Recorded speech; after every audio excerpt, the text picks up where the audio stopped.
and Dr. Swan for inviting me again on the Global Family Chat. It's always a joy. Indeed, it became, in the spring, it became quite obvious that we had, with the new research of Dr. Travis, a new angle. Actually, this is research of Dr. Travis and, I must say, Dr. Arong, that was published very recently, but even in the spring we had some words about it, and then it became evident that we had a very good new angle to present consciousness-based education, and this new angle of brain integration, we believe, can propel forward TM as maybe the only method for longitudinally improving the brain integration, and meaning brain and human performance, in fact. And that's what we're going to discuss this evening. With the permission of Dr. Travis and by consulting Dr. Dean, we decided that maybe we should put together a DVD that would be useful for the Canadian and maybe even international governors to introduce this subject to schools, principals, and responsible into schools. And that's what we're gonna have a little look at this DVD maybe this evening. But before that, I would like to just introduce a little bit the subject.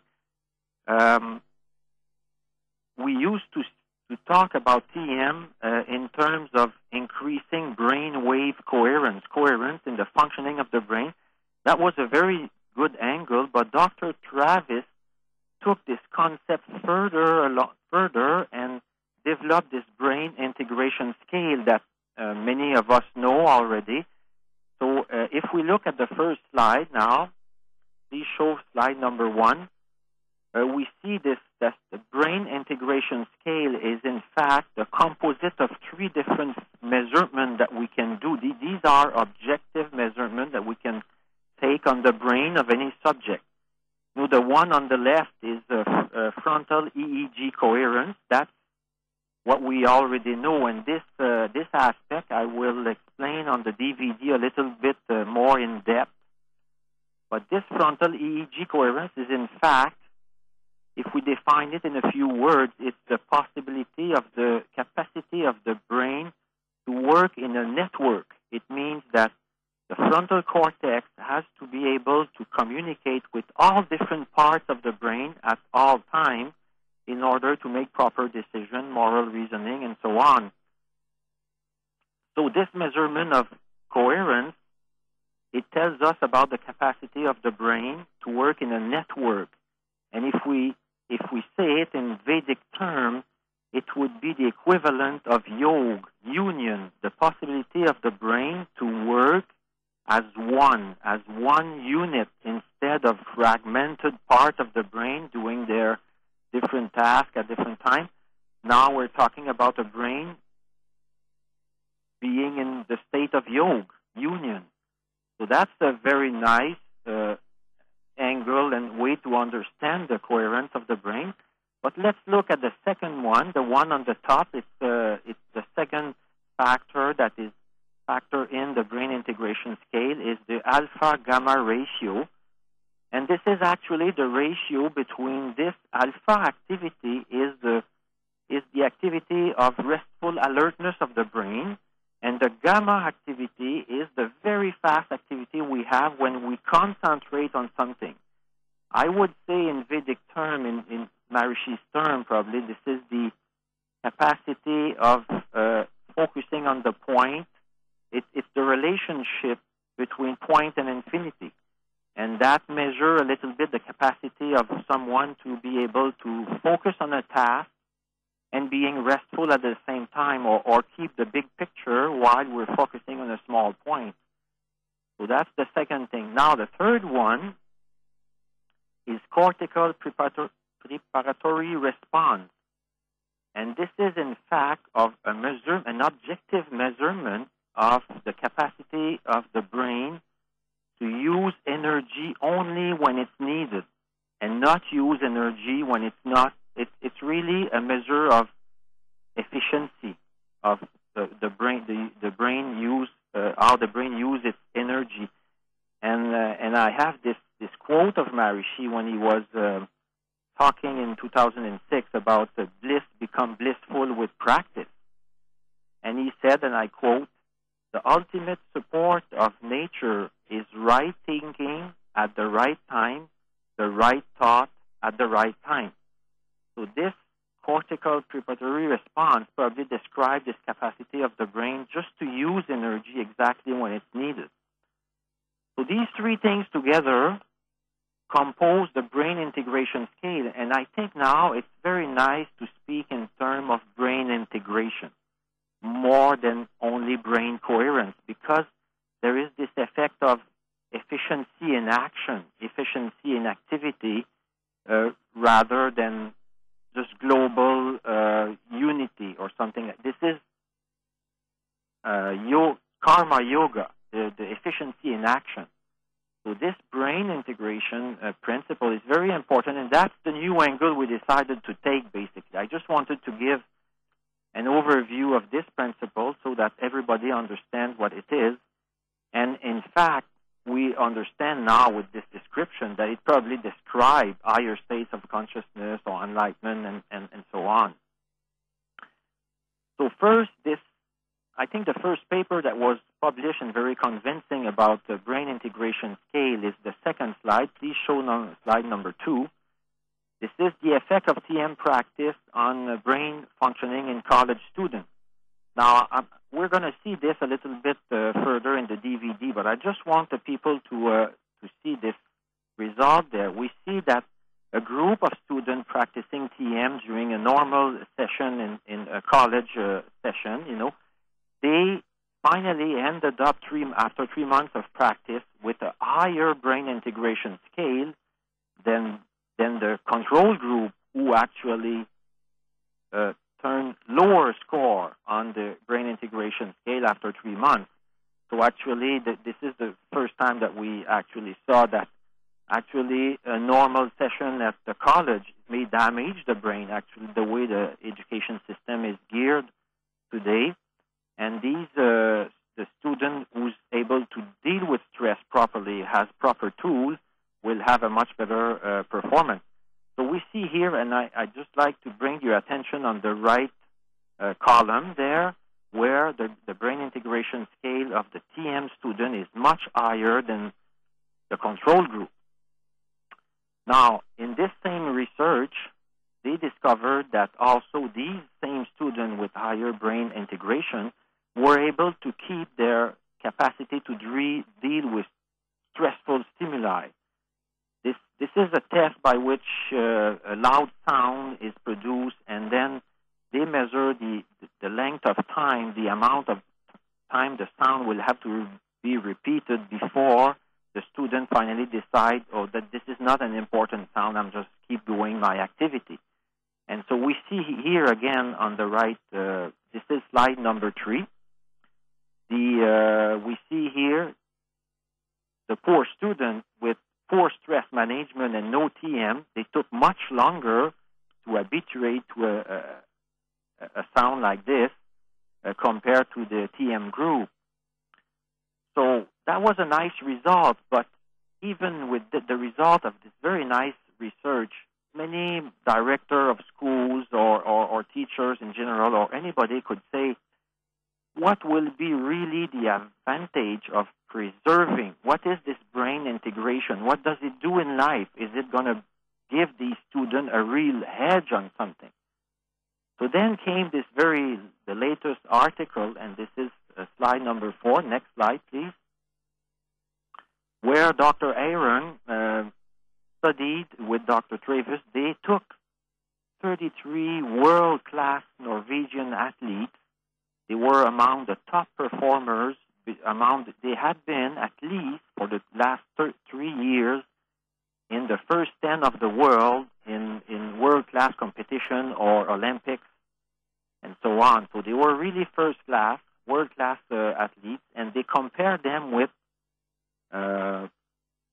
average athletes. And we see here on that slide, the brain integration scale this is not about TM, because these world-class athletes were taken as they were, like this, and just tested. And we see that the difference between a very high-performing athlete and a comparison athlete is an increase in brain integration scale.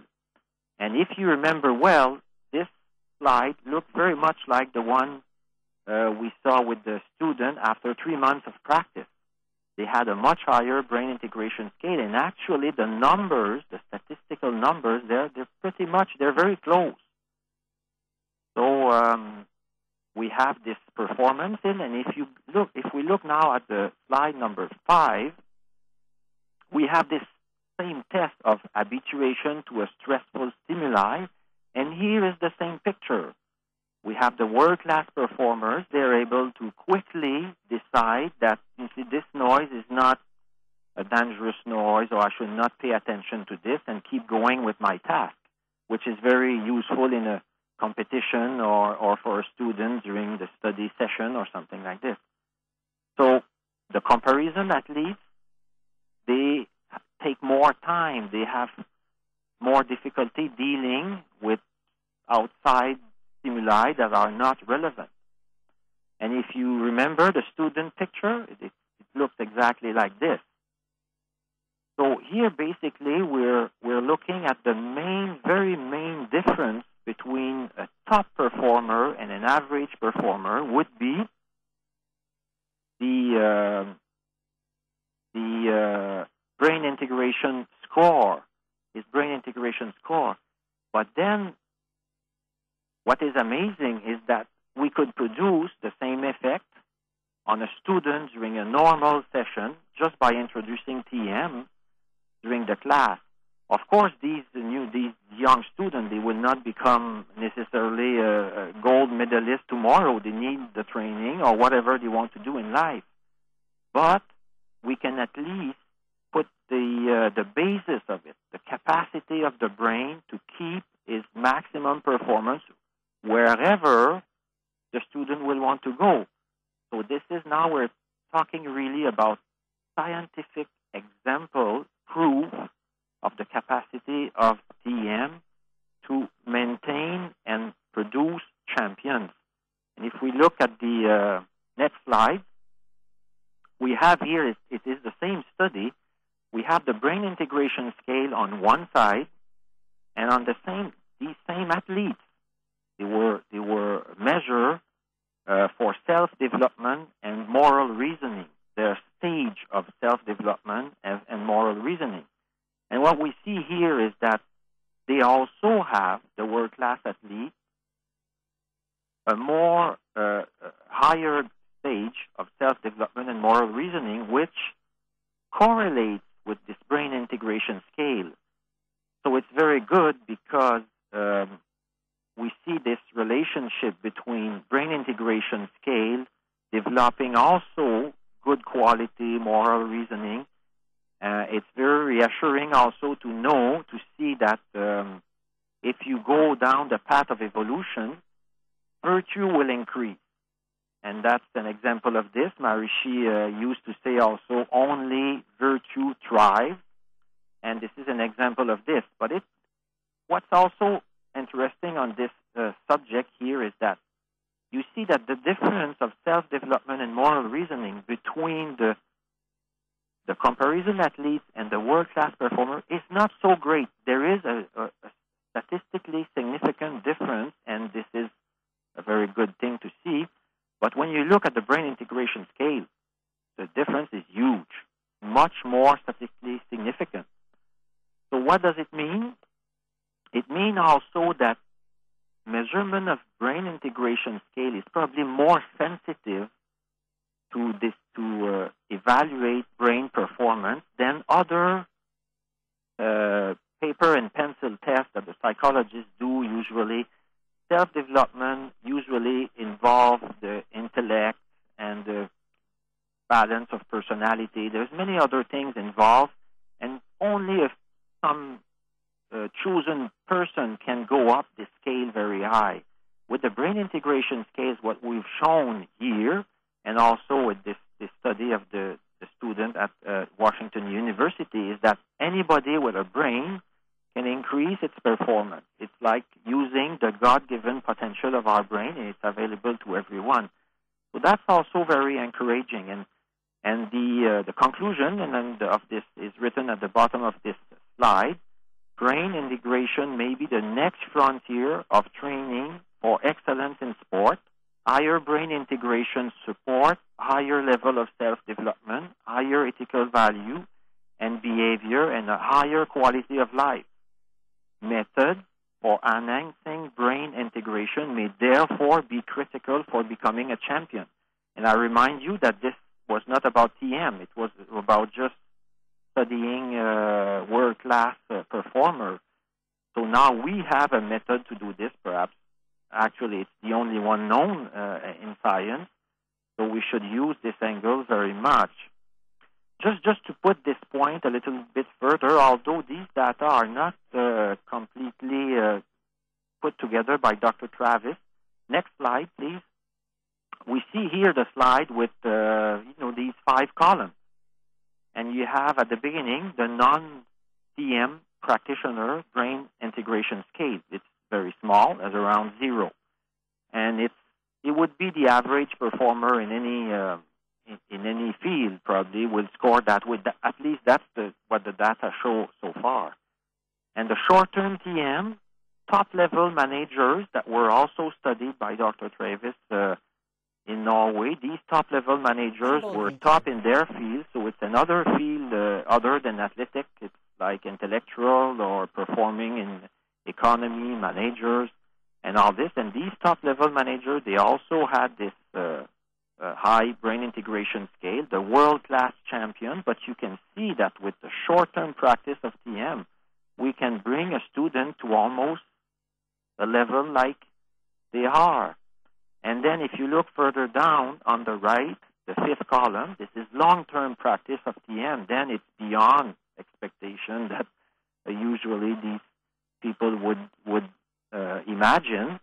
So it just shows here that with our technology of consciousness, we can actually bring somebody to the top of his field and even beyond that. So very encouraging, and it should be a very powerful argument for these schools, because we have these schools.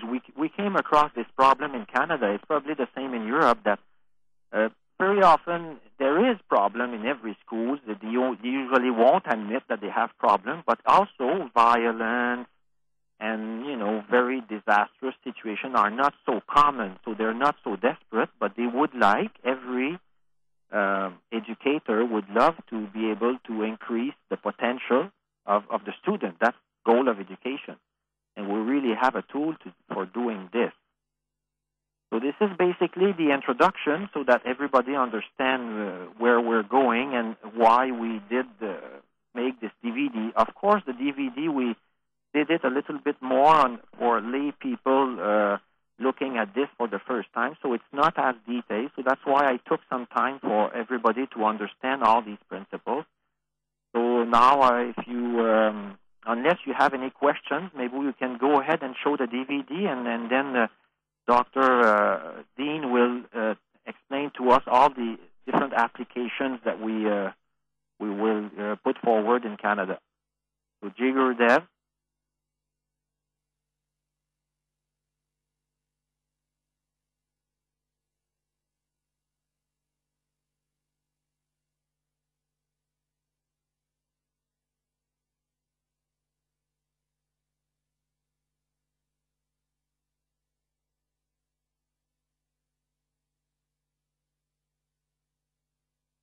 Hi, I'm Dr. Ganya.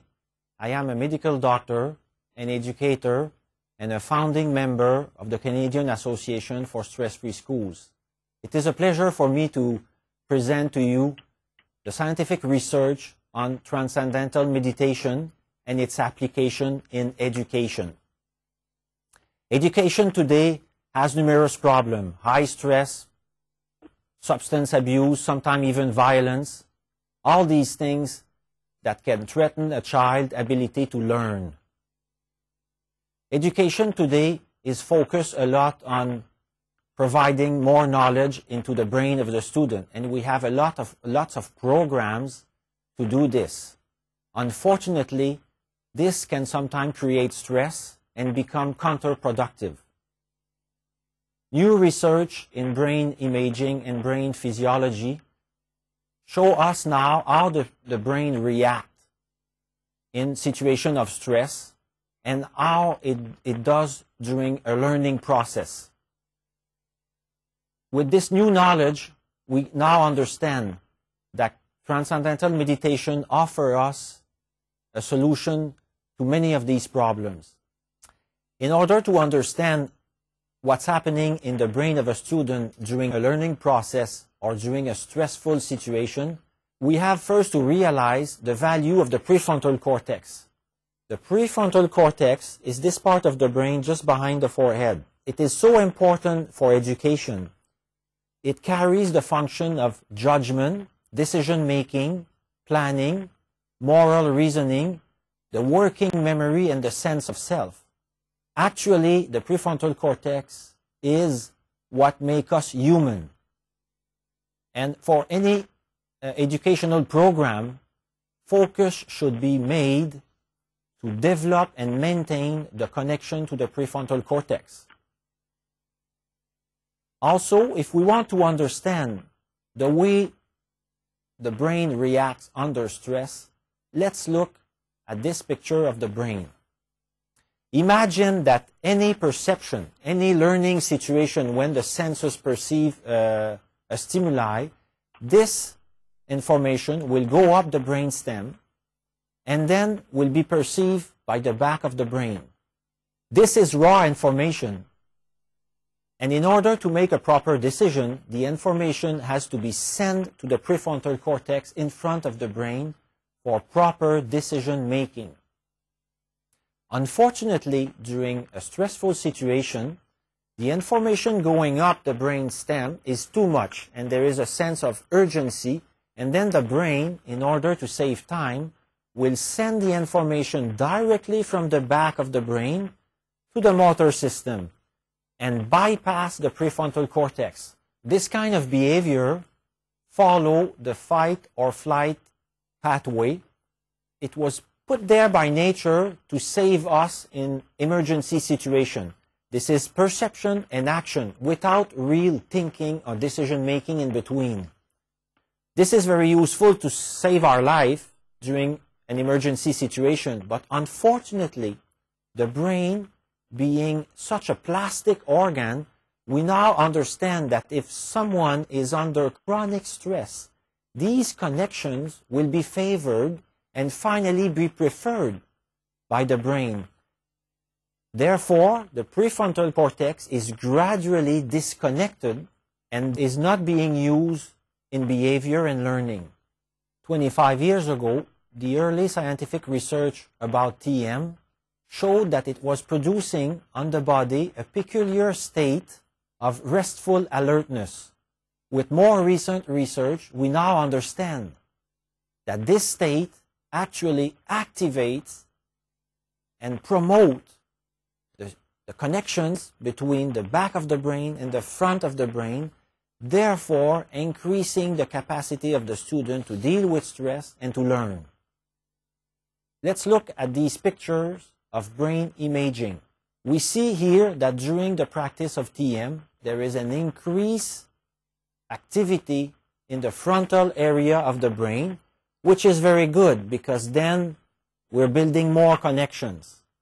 But what do we also see here? There is a decrease in activity in the thalamic area. Now, this is very important and unique to TM because the thalamic area is this area of the brain that takes on the perception and give eventually this sense of urgency and use the fight or flight reflex. So in order to reverse the process of stress, we have to decrease the activity in the thalamic area. So these images, therefore, represent a typical image of restful alertness. In order to understand what is going on into the brain and how the number of connections actually change or increase during the practice of TM, we have to look at the research in electroencephalography. This test measures the electric activity of the brain at different spots in the brain. We place some electrodes from the front of the brain to the back of the brain, and then the researchers can measure the electric activity. Here on this picture, we see a normal subject on the right side with eyes open, rest. And on the left side, we have somebody practicing the TM technique. What is the difference?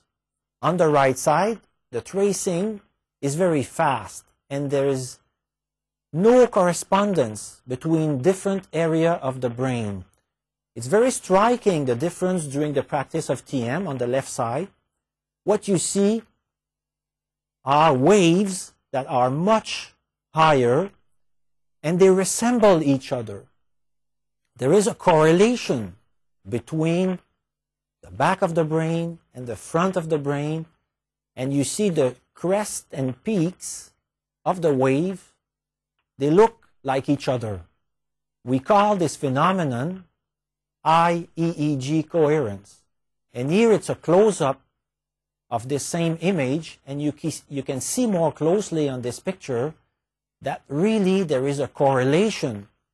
The waves at the back and the front of the brain, they look much more like each other.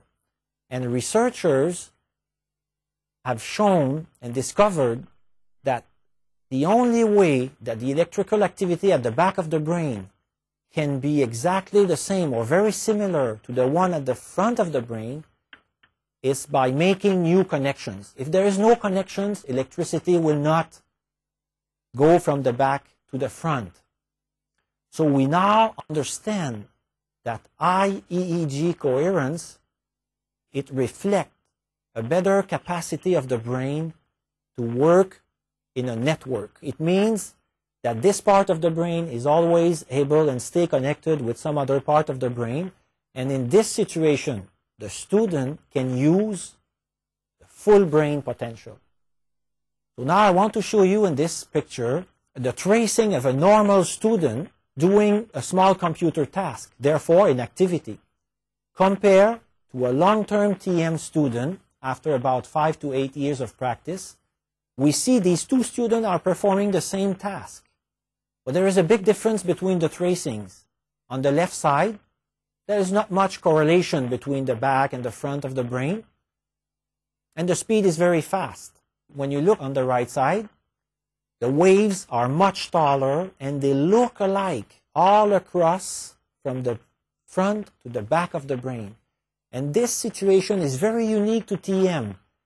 It's the first time in the known history of medicine that we can describe or look to a brain when it's completely functioning as a network, full brain functioning.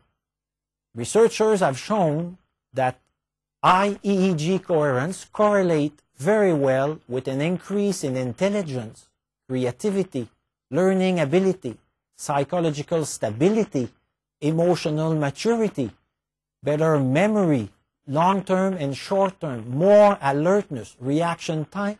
So it looks like everything good about the performance of the brain correlate with IEEG coherence. For the first time, we have a simple technology that will allow any educator to promote the full use of the brain.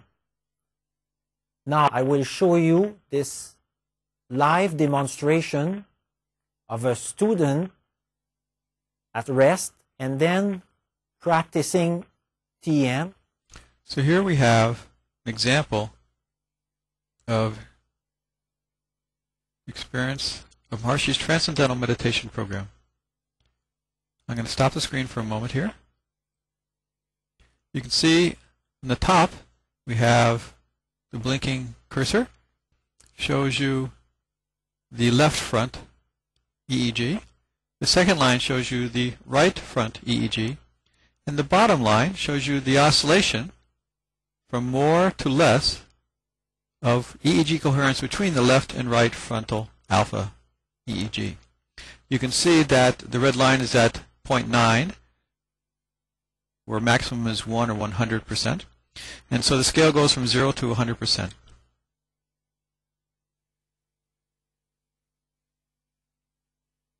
And we're going to continue now to see what happens when the person starts meditation. They're not meditating, and then they'll start in just a moment.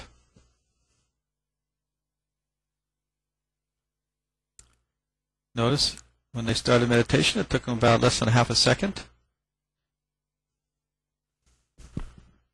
Notice the high amplitude of local coherence in the front, on the left, and the right-hand side. And the similarity in the signals, just the waveforms look pretty similar. And the similarity is borne out by careful calculation of the EEG coherence. And let's just pause here. So we paused. You can see that right at the start of TM, coherence maximized and stayed most of the time above 90% or 0.9, which is extraordinary because the normal range of coherence is somewhere between 30 and 40% for an individual. This individual has very good brain coherence, even when they're not meditating, which is averaging around 60%. And when they start meditating within less than a second, they go to that very high level. What Dr. Aranender has noticed here is that this student has a higher than average brainwave coherence, even at rest, without meditating. So what we're observing here is that you raise the level of coherence during the practice, and then when you stop the practice, this level will go down, but not quite as low as it was before. So you keep building up this coherence with practice, and then you eventually have a much higher than usual, even during activity coherence. So it's a little bit like an exercise.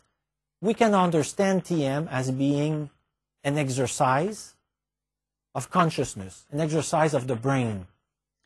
So, for example, if you make an exercise with a muscle, it will increase the capacity and performance of this muscle, and you don't need to believe in it or to understand how it works in order to have the benefit. You just do the exercise and it works. So TM is like this. It is a simple technique. It doesn't need a belief system or to change anything of your lifestyle. You do the practice and you get the results, the way we see it now.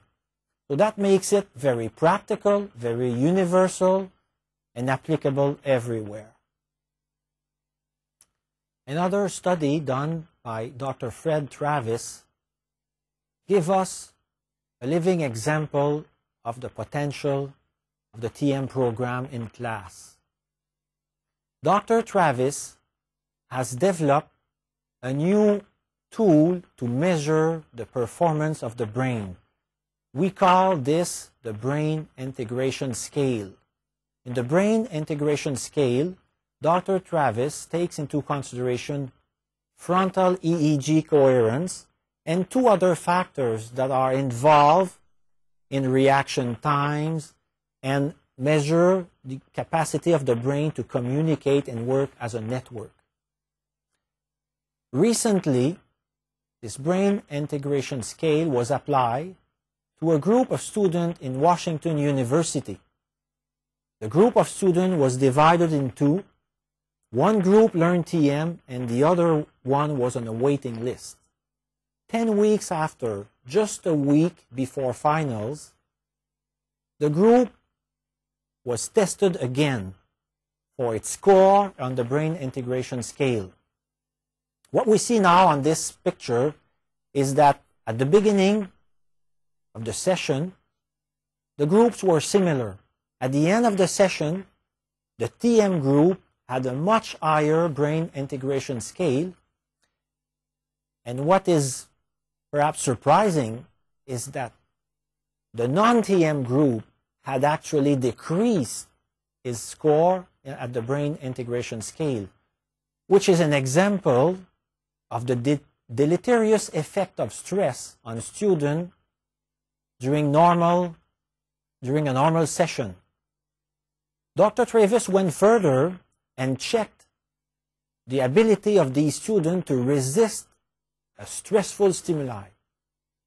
And here we see that this resistance to stress was the same at the beginning, but at the end of the session, the TM group was much more able to cope with stress. Dr. Travis tested many different groups of people, and he has tested world-class athletes and found the score on the brain integration scale was much higher than the average individual. And he has repeatedly tested that TM practitioners are always improving on that score, showing again here the possibility of TM of really improving performance of a student at any level, whether it is athletic or intellectual. In conclusion, we can say that TM is a very powerful program. It improves the capacity of the student to deal with stress, improve academic performance. It even improves general performance of the brain at large. It is a simple program. It should be easy to implement it in any school. It takes 10-15 minutes twice a day, and it should become the program that will support all other programs and bring them to fulfillment and